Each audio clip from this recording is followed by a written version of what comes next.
ओम नमः शिवाय सीरियल को फुल HD क्वालिटी में पूरा देखने के लिए हमारे चैनल को सब्सक्राइब करें और बेल आइकन को दबाएं ताकि आपको हमारे नए नए एपिसोड्स देखने को मिलते रहें।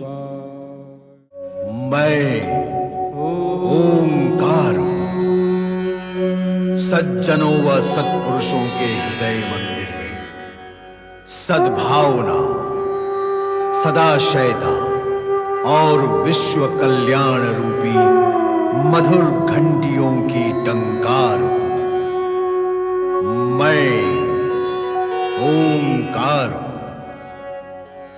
असुरों के भय से आतंकित इंद्र व देवगण भगवान शिव के मंदिर में आकर मानव रूप में उनकी स्तुति करते हैं।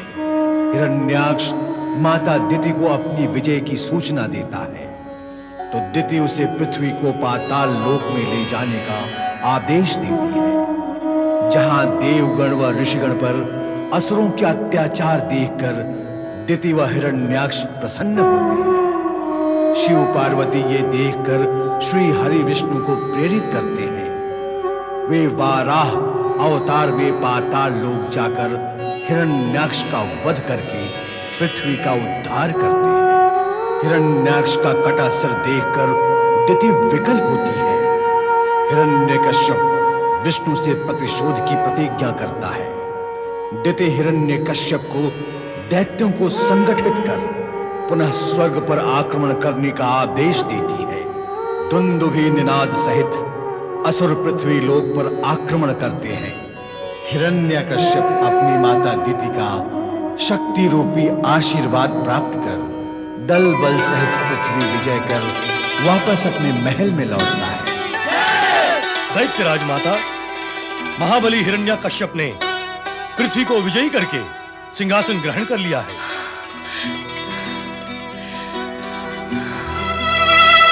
दैत्य राजमाता दिति की जय, दैत्य गुरु शुक्राचार्य की जय, पृथ्वी विजयी राजमाता महाबली हिरण्यकश्यप की जय। प्रणाम माता। प्रणाम माता। पृथ्वी विजयी हिरण्यकश्यप, अब तुम त्रिलोक विजयी बनो, ये मेरा आशीर्वाद है। प्रणाम दैत्य गुरु। यशस्वी भव। पृथ्वी विजयी महाबली हिरण्यकश्यप की जय।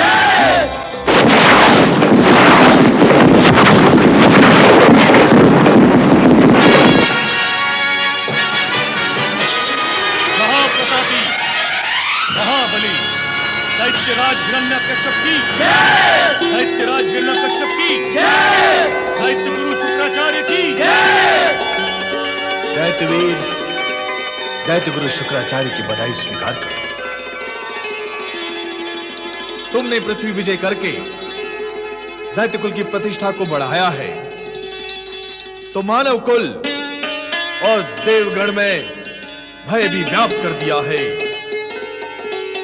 देवताओं के हितैषी विष्णु ने तो दैत्यों के विरुद्ध षड्यंत्र करके और उन्हें स्वर्ग से पतित करके अपनी शक्ति का प्रदर्शन कर दिखाया था, किंतु तुमने भी पृथ्वी पर पुनः असुरों का ध्वज फहराकर देवताओं और विष्णु की शक्ति का मुंह तोड़ उत्तर दिया है।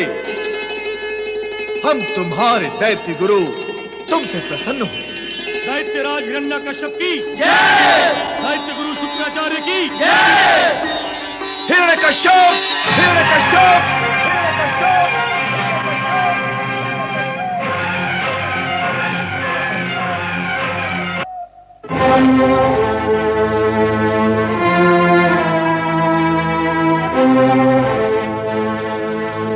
आज्ञा करे गुरुवर। कोई आज्ञा नहीं, केवल सूचना है।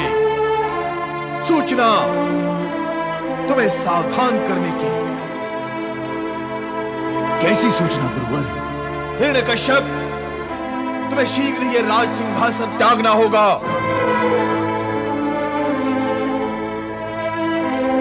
क्यों दैत्य गुरु, ऐसा क्यों? मुझे ये राज सिंहासन त्यागना होगा? क्यों त्यागना होगा? फिर आपने मेरा राज तिलक क्यों किया? क्या आप किसी शत्रु से भयभीत होकर मुझे भयभीत करना चाह रहे हैं? यदि किसी शत्रु ने हम पर आक्रमण कर भी दिया तो हम उसे देखते ही देखते ध्वस्त कर देंगे। दैत्य कुल के दैत्यों को शत्रुओं से कैसा भय? हमें शत्रु से कोई भय नहीं है, कदापि शत्रु से भय नहीं है हमें हिरण्यकश्यप। हमें भय है तो केवल तुम्हारा। मुझसे भय? मुझसे मुझे ही भय? मुझसे मेरे दैत्य कुल को भय? ये आप कैसी अनोखी बात कर रहे हैं दैत्य गुरु? बात अनोखी होने के साथ साथ कटु भी है, और सत्य बड़ा कटु होता है हिरण्यकश्यप। स्पष्ट करें दैत्य गुरु, आप मुझे किस कटु संकेत का बोध कराना चाहते हैं? किस भय से ग्रसित हैं आप? भय का वही सत्य जो सदा से इस राज सिंहासन पर बैठने वालों को ग्रसित करता आया है। हमें भय है कि पृथ्वी का साम्राज्य प्राप्त करने के पश्चात तुम निश्चिंत होकर भोग विलास में डूब जाओगे और अपने बड़े भाई के प्रति हुए अन्याय का प्रतिशोध लेना भूल जाओगे। ऐसी स्थिति में दैत्य कुल और दैत्य गुरु तुम्हें इस सिंहासन पर बैठने नहीं देंगे। इस सिंहासन पर बैठने का अधिकार उसी को होता है जो प्राण प्रण से अपने दायित्व का निर्वाह कर सके। आपने ये कैसे जान लिया कि हिरण्यकश्यप अपने दायित्व का निर्वाह नहीं कर सकेगा और उसे राज सिंहासन त्यागना पड़ेगा? किस आधार पर आपने बात कही? इसलिए कि इसने अब तक वो शक्ति प्राप्त नहीं की है जो दैत्यराज के लिए आवश्यक होती है। किंतु अभी तो आपने उसकी योग्यता की चर्चा करके उसकी प्रशंसा की, उसे राज तिलक किया, और अब आप? हम दैत्य गुरु शुक्राचार्य हैं दिति। तुम हमारी कार्यविधि पर प्रश्न चिन्ह मत लगाओ। राज सिंहासन पर बैठने वाले को कई परीक्षाएं देनी पड़ती हैं,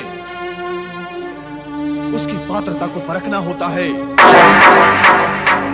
गुरु होने के नाते यह हमारा कर्तव्य है कि दैत्य कुल की प्रतिष्ठा का विचार करते हुए हम यह भी विचार करें कि इस राज सिंहासन पर बैठने वाला पुनः स्वर्ग पर अधिकार कर सकेगा अथवा नहीं।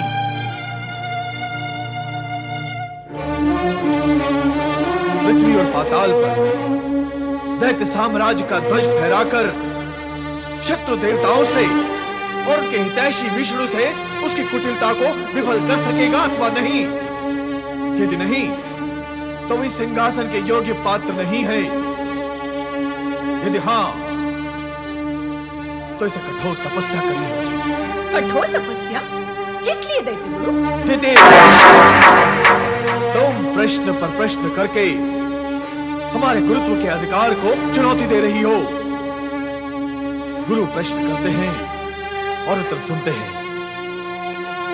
जब गुरु से चुनौतीपूर्ण प्रश्न करने का समय आ जाए तो यह भी मान लेना कि संतान द्वारा माता पिता को अपमानित और प्रताड़ित करने का समय भी आ गया है। दैत्य गुरु, मैं... कहने दो मुझे। कुल दैत्य का हो अथवा देव का, मानव का हो अथवा गंधर्व का,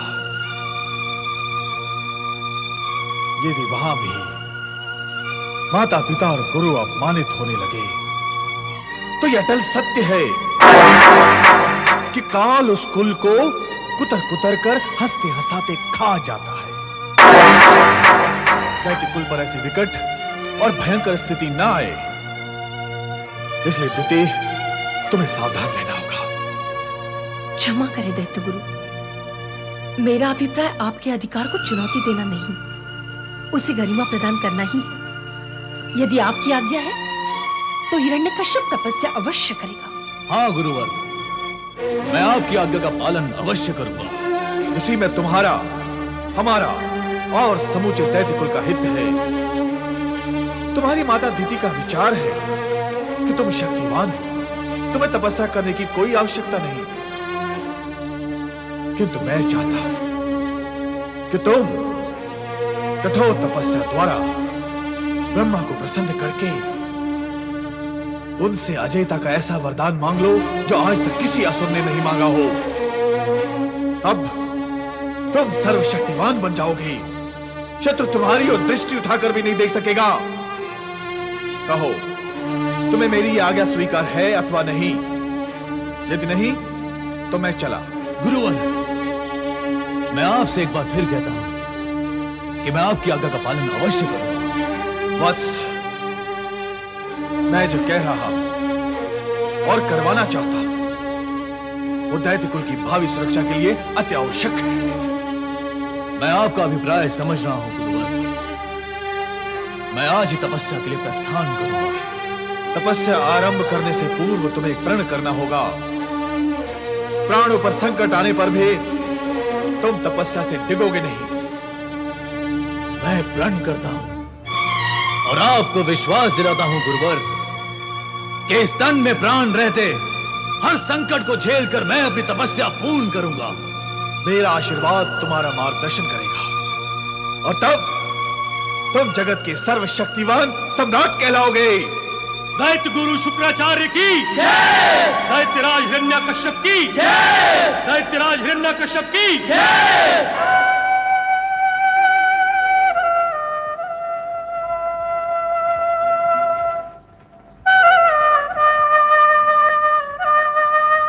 मुझे आशीर्वाद दे माता कि मैं शीघ्र ही अपनी तपस्या पूर्ण करके आपके चरणों में वापस लौटा हूं।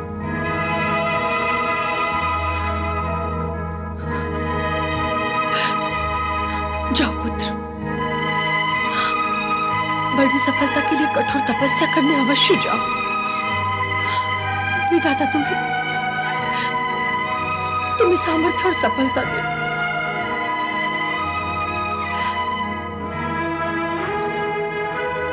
मेरे लौटने तक तुम दोनों माता का ध्यान रखना।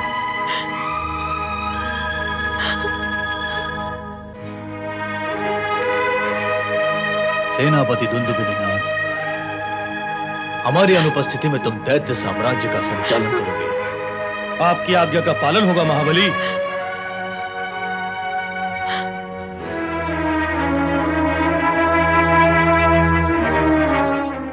दैत्य गुरु शुक्राचार्य की आज्ञा का पालन करने के लिए माता दिति का आशीर्वाद प्राप्त कर हिरण्यकश्यप परमपिता ब्रह्मा की तपस्या करने हेतु महल से प्रस्थान करता है। इस नए घटनाक्रम से देवता अनभिज्ञ थे, किंतु विधि के विधान में क्या निहित है इसका ज्ञान न तो शुक्राचार्य को था और न ही दिति, हिरण्यकश्यप और देवताओं को।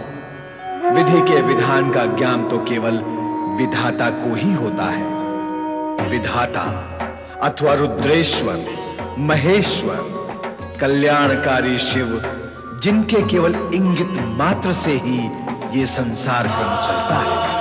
शिवाय ओम नमः शिवाय, ओम नमः शिवाय, ओम नमः शिवाय, ओम नमः शिवाय, ओम नमः शिवाय, ओम नमः शिवाय। नंदी का नमन स्वीकार करें। कैलाश पर आपका स्वागत है। स्वागत तो तुमने कर लिया नंदी, किंतु हम जिनसे मिलने आई हैं वे देवी पार्वती कहाँ हैं?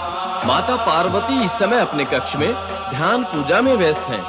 मैं जाकर आपके आने की उन्हें सूचना देता हूँ। रहने दो, हम स्वयं ही चले जाएंगे। देवी वीणापाणी, क्या यह अद्भुत नहीं लगता कि शिव स्वयं यहाँ उपस्थित है और देवी पार्वती पृथक से ध्यान पूजा करें?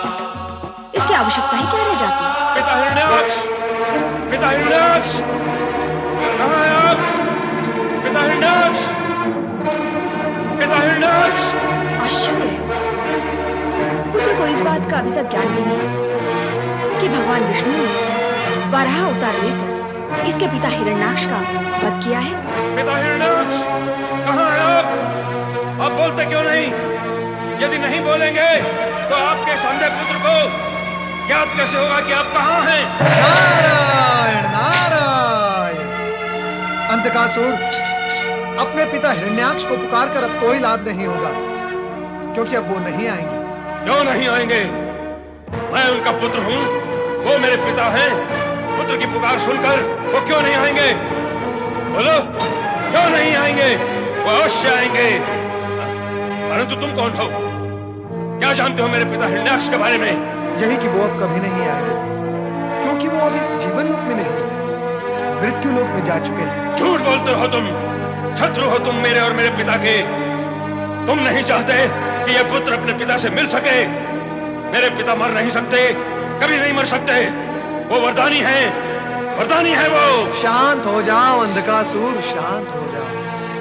भगवान भोलेनाथ ने यदि तुम्हें नेत्र दिए होते तो तुम स्वयं अपनी आंखों से देखकर इस सत्य को जान सकते। नहीं, नहीं, झूठ बोलते हो तुम, झूठ बोलते हो तुम। पिता हिरण्याक्ष, पिता हिरण्याक्ष, कहाँ हैं आप? पिता हिरण्याक्ष, आप बोलते क्यों नहीं? पिता हिरण्याक्ष, पिता हिरण्याक्ष, पिता हिरण्याक्ष, कहाँ हैं आप? पिता हिरण्याक्ष।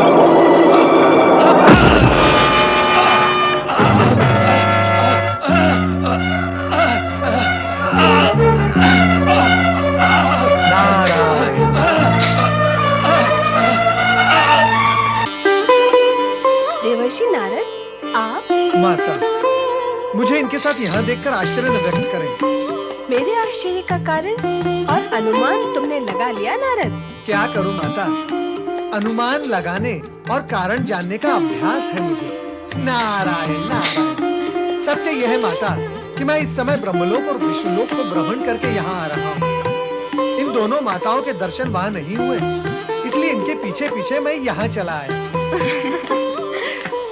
इतना सब तो हम तीनों में से किसी ने भी तुमसे नहीं पूछा नारद। नारायण नारायण। अब मैं चलता हूँ, आप तीनों चर्चा करें। अब मेरा यहाँ क्या कार्य है? नारद, हमें तुमसे विशेष विषय में कुछ पूछना है। मुझसे? नारायण नारायण। मैं भला श्रीहरि विष्णु और परमपिता ब्रह्मा जी से अधिक क्या बता पाऊंगा? ये पूछने का कार्य आप उन्हीं से करें। और वैसे भी आप तीनों बहुत समय पश्चात मिली है, मिलन का आनंद लें, चर्चा करें। मैं भगवान भोलेनाथ के दर्शन के लिए चला। नारायण नारायण। नारद बहुत ही चतुर है, हमें जो पूछना था पूछने ही नहीं दिया।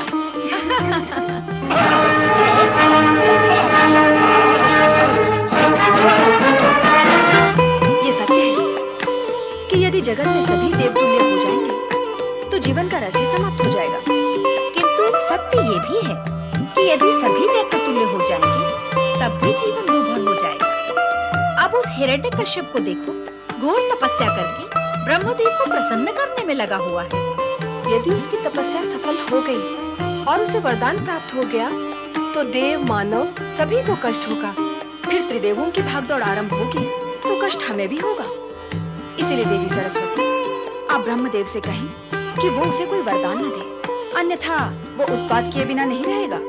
ब्रह्मदेव मेरे वश में तो है नहीं कि वे मेरा परामर्श मानेंगे। लो, पति पत्नी के वश में नहीं। क्या श्रीहरि विष्णु आपके वश में है? पर मैं तो उनसे अपनी बात मनवा ही लेती हूँ। हमें ऐसा लगता है कि हमारे स्वामी हमारी बात मान लेते हैं, किंतु सत्य ये है कि हम भी वही मनवाते हैं जो विधि के विधान के अनुसार मान्य होता है। हम सभी तो प्रकृति के नियमों से बंधे हुए हैं।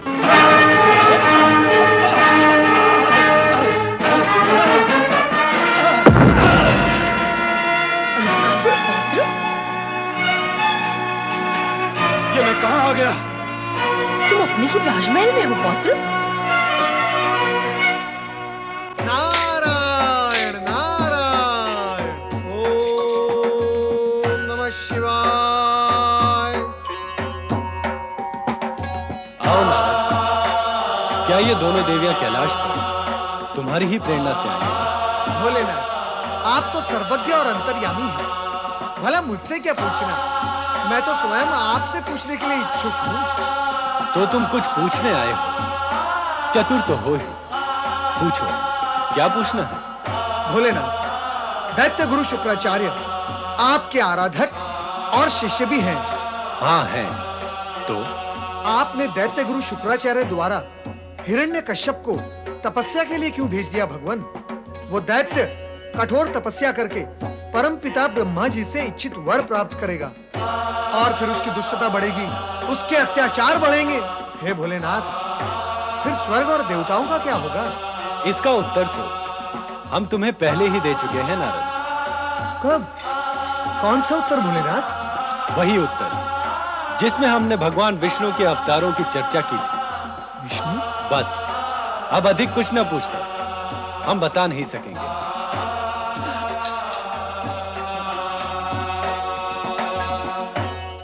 ओम नमः शिवाय। पिता हिरण्याक्ष! तुम्हारे पिता हिरण्याक्ष का विष्णु ने वध कर दिया और तुम्हें इस बात का ज्ञान भी नहीं है? नहीं! तो क्या नारद की बात सत्य थी? यदि मैं अपने पिता के पास होता तो ऐसा कदापि न होने देता। परंतु तुम अब तक थे कहां? अरे मैं कैलाश पर था, परंतु न जाने मैं यहां कैसे आ पहुंचा। दैत्य राजमाता अदिति की जय हो। क्या समाचार लाए हो सेनापति?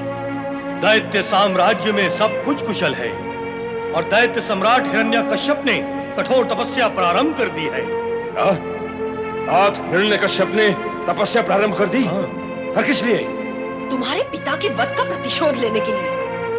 इस तपस्या से जो वरदान प्राप्त होगा वो हमारे शत्रुओं के विनाश का कारण होगा।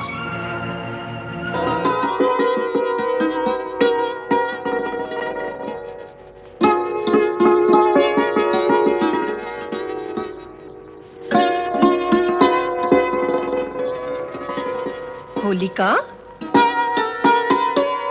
मैं तुम्हारे मन की दशा समझ रही हूँ। सेनापति दुंदुभिनिनाद के साथ तुम्हारा विवाह अवश्य होगा, किंतु हिरण्यकश्यप की तपस्या सफल होने के बाद। ओम ब्रह्मदेवाय नमः। ओम ब्रह्मदेवाय नमः।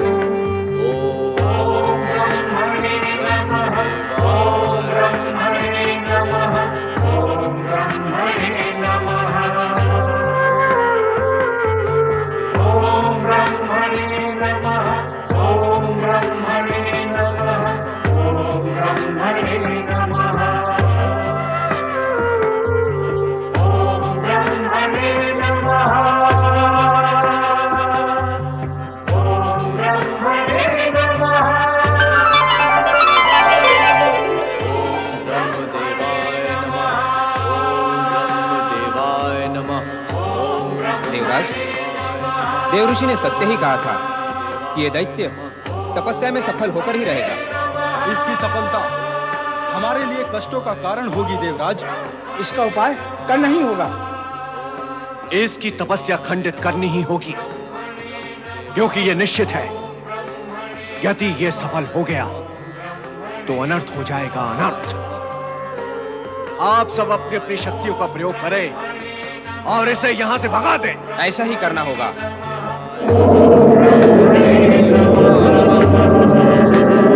ब्रह्मदेवाय नमः। ओम ब्रह्मदेवाय नमः।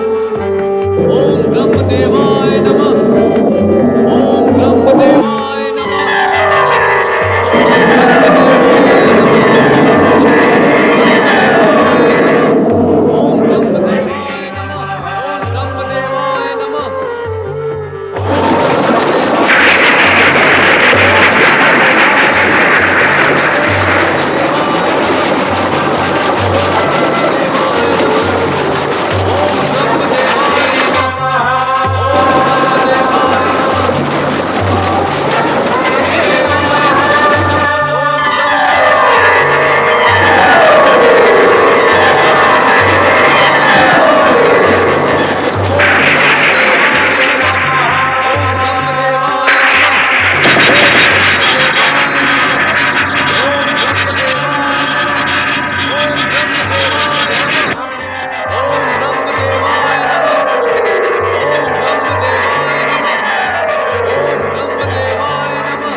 देवगण इसकी तपस्या खंडित करने के लिए कोई अन्य उपाय करना होगा।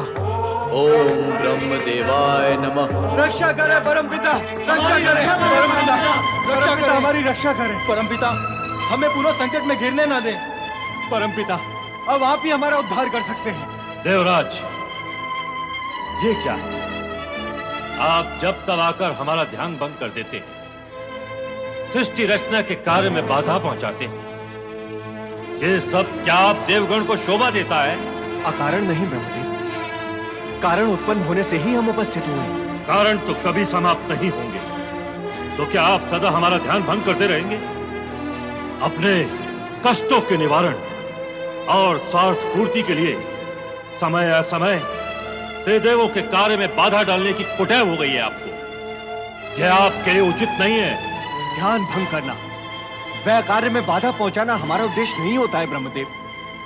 हम तो अपनी समस्या का समाधान खोजने यहाँ आते हैं। देवराज, आपकी समस्याएं तो कभी समाप्त ही नहीं होंगी, तो क्या हम सदा उसका समाधान बताते रहेंगे? आपको स्वयं अपनी समस्याओं व कष्टों का निवारण खोजना चाहिए।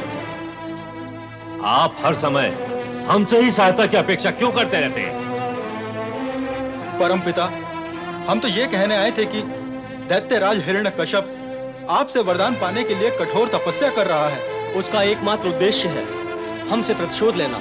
हम आपसे ये निवेदन करने आए हैं कि आप उसे वरदान कदापि न दें। तो हमें सृष्टि का कार्य प्रकृति के नियमों से नहीं, आप लोगों के स्वार्थ जनित परामर्श से करना होगा। नहीं ब्रह्मदेव, हमारा ये अभिप्राय नहीं है। अभिप्राय का दिशा ज्ञान रचनाकार से सीखा जा सकता है, उसे सिखाया नहीं जाता देवराज। निसंदेह आप सभी हमें प्रिय हैं, हम आपके हित भी चाहते हैं, परंतु सृष्टि के अन्य प्राणी भी हमें उतने ही प्रिय हैं। भेदभाव और पक्षपात करना हमारे लिए संभव नहीं है। किसी एक के स्वार्थ को पूर्ण करने के लिए विधि विधान, नीति और सिद्धांत को तो परिवर्तित नहीं किया जा सकता देवराज। वो तो हम भी नहीं चाहते परमपिता कि आप विधान में परिवर्तन करके हमारी सहायता करें। आप सब ऐसा ही तो चाहते हैं। अरे, जो भी प्राणी तपस्या करता है उसे तपस्या का फल और वरदान अवश्य मिलता है। आप चाहते हैं कि हम हिरण्यकश्यप को वरदान न दें। क्या ये अप्राकृतिक नहीं है? क्या ये विधान के विरुद्ध नहीं है? क्या धरती पर पड़े बीज को पौधे में न बदलने देना प्रकृति के नियम के विरुद्ध नहीं है? क्या सागर की ओर बहने वाली सरिता को रोकना किसी के वश में है? आपने हिरण्यकश्यप की तपस्या को खंडित करने के लिए वायु, जल, अग्नि सभी का दुरुपयोग किया, किंतु परिणाम क्या हुआ? परिणाम ये हुआ कि आपकी शक्तियों ने आपका साथ नहीं दिया। क्यों? क्योंकि शक्ति का मूल उद्देश्य रचनात्मक होता है, विनाशात्मक नहीं। और जब आपकी शक्तियां विनाशात्मक दिशा में सफल सिद्ध नहीं हुई, आप सब हमारी ओर दौड़े चले आए। आप ही ने तो कहा है ब्रह्मदेव कि अपनी समस्या का समाधान स्वयं खोजें। अतः आपके पास आने से पूर्व हमने स्वयं प्रयत्न किया, सफल नहीं हुए तो आपके पास चले आए। तो अब क्या करोगे? हिरण्यकश्यप को तपस्या करने से नहीं रोक सके, मुझे वरदान देने से नहीं रोक सकोगे। अवरोधक और नकारात्मक कार्य शुभ नहीं होता देवराज। परमपिता, हमने तो ये सब अशुभ को टालने के लिए किया, अन्यथा हम स्वयं नकारात्मक कार्य के पक्ष में नहीं हैं। आपने जब जब प्रसन्न होकर असुरों को वरदान दिए हैं, उन्होंने वरदान की शक्ति का दुरुपयोग किया है, धर्मात्माओं पर अत्याचार किए, निर्दोष प्राणियों को पीड़ित किया, अकारण स्वर्ग पर आक्रमण किए, यहां तक कि कभी कभी त्रिदेवों को भी संकट में डाल दिया। हिरण्यकश्यप भी ऐसा सब कुछ करेगा। वो असुर वृत्ति से मुक्त तो नहीं है। इसी विचार से हमने उसे तपस्या विमुख करने का प्रयत्न किया, किंतु असफल होकर यहां चले आए।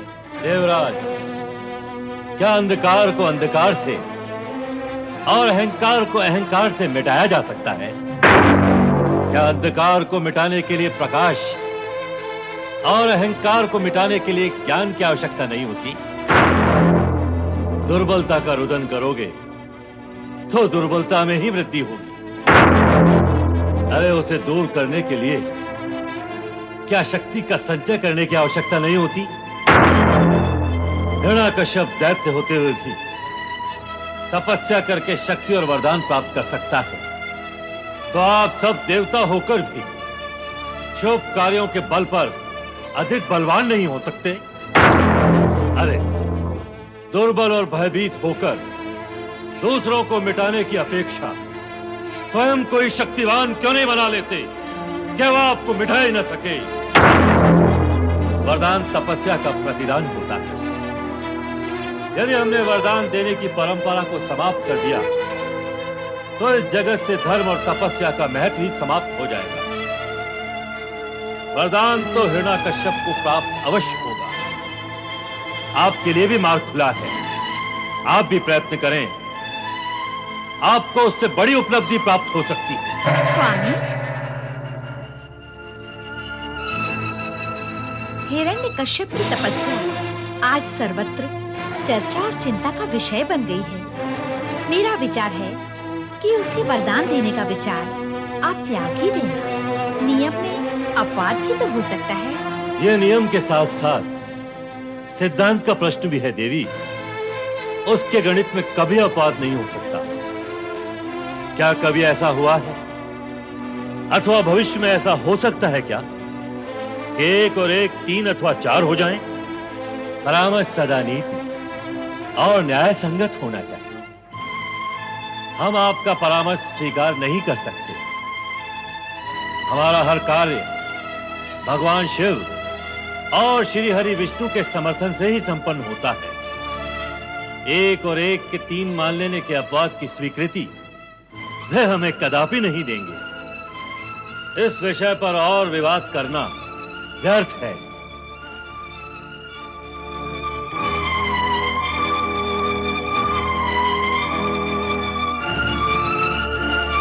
ओम ब्रह्मणे नमः। ओम ब्रह्मणे नमः। ओम ब्रह्मणे नमः। ओम ब्रह्मणे नमः। ओम ब्रह्मणे नमः। ओम ब्रह्मणे नमः। ओम ब्रह्मणे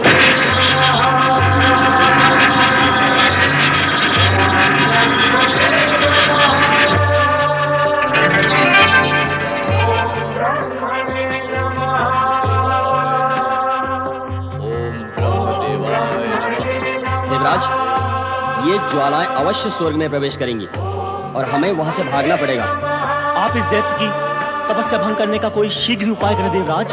ओम ब्रह्मदेवाय नमः। मैं इस बार ऐसा उपाय करूंगा मेघदेव कि ये दैत्य अपनी तपस्या त्यागने पर विवश हो जाएगा। ओम ब्रह्मणे नमः।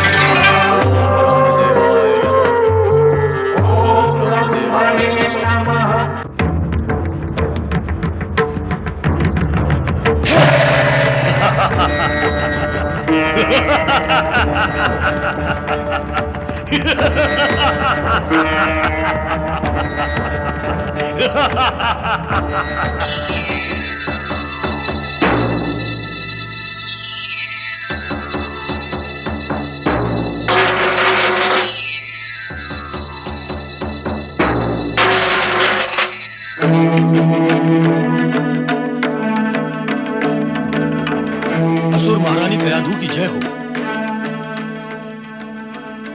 असुर महारानी कयाधु की जय हो। सेनापति दुंदुभी निनाथ, इस समय तुम यहाँ? हमारे शयन कक्ष में आने की दुष्टता कैसे की तुमने? कहो, ऐसी क्या आवश्यकता आन पड़ी कि तुम्हें हमारे शयन कक्ष में आना पड़ा? धृष्टता करने का साहस तो मैं कर ही नहीं सकता स्वामिनी। मुझे तो स्वयं महाबली हिरण्यकश्यप ने आज्ञा देकर आपकी सेवा में भेजा है। असुर राजा ने तुम्हें यहाँ भेजा है? वो तुम्हें यहाँ क्यों भेजेंगे? असुर महारानी, असुर राज की तपस्या सफल हो गई है। ब्रह्मा जी ने उन्हें इच्छित वरदान दे दिया है। स्वामी को इच्छित वरदान मिल गया, तो फिर वे लौटकर आए क्यों नहीं अब तक? वो प्रसन्नता की इस मंगल बेला में आपको अपने साथ देखना चाहते हैं स्वामिनी। इसलिए उन्होंने मुझे आज्ञा दी है कि मैं आपको लेकर शीघ्र उनके पास पहुंचूं। सेनापति, मैं ऐसी अवस्था में ये भवन छोड़कर तुम्हारे साथ कैसे आ सकती हूँ? स्वामिनी, असुर राज को ब्रह्मा जी ने वरदान में विमान भी दिया है और उन्होंने वो विमान आपको लाने के लिए भेजा है। जिससे आप शीघ्र उनके पास पहुंच जाएं। स्वामिनी, यदि मैंने स्वामी की आज्ञा का पालन ना किया और आपके बिना अकेला उनके सम्मुख गया तो उनका क्रोध मुझ पर भड़क उठेगा और मैं अपने प्राण गवा बैठूंगा। स्वामिनी, मेरे प्राणों की रक्षा करें, मुझ पर दया करें, कृपा करें मुझ पर स्वामिनी। अब तुम इतना कह रहे हो और स्वामी ने तुम्हें भेजा है तो ठीक है, चलो चलती हूँ।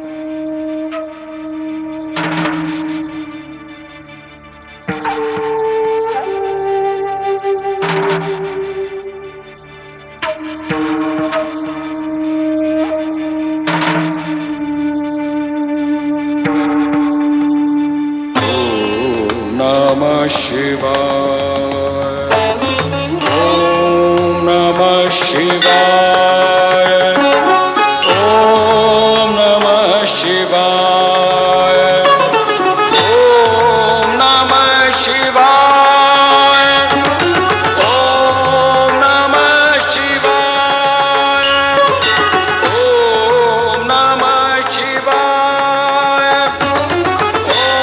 ओम नमः शिवाय।